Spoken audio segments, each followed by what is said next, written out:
On this week's For Real Friday, I want to talk about working with a real estate agent and inquiring about homes that are listed on the market. When an agent has a listing, they can receive inquiries for the property via realtor.ca and tons of other real estate websites. My very first question whenever I get an inquiry on one of my listings is, are you currently working with another realtor? It is shocking how many times people are answering yes. It seems to be a super common issue in the last few years, and we're running into a lot of situations where agents are not asking that question and are showing other people's clients these homes, and then things can get pretty sticky between the agents when that buyer wants to put in an offer on that property. Of course, if you do not have a realtor, this doesn't apply to you, and the listing agent can still be a good resource. When you are working with a realtor as a potential buyer, your first stop should always be your realtor when you see a property that piques your interest. They can firstly confirm if the property is in fact still available,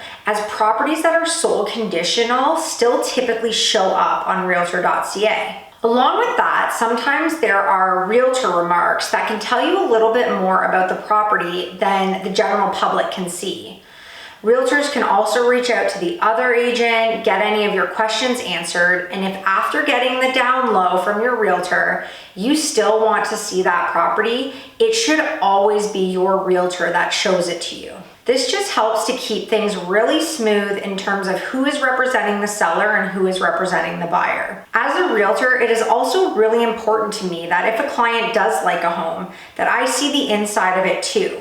I can better advise on value, and that way we can ensure that we are including all of the appropriate things when we are drafting the offer. So if you're thinking of entering the market, I always recommend finding a realtor you trust and want to work closely with. Ask your family and friends who they have used, ask them who they recommend, and then interview a few people so you can see who you connect with and really want to work with. There are a lot of tools that realtors can have to make this process easier as a buyer. So with this being such a huge purchase for you, make sure you are aligning and working closely with a realtor. But again, lastly, as a buyer, once you have found that realtor that you want to work with, only contact them.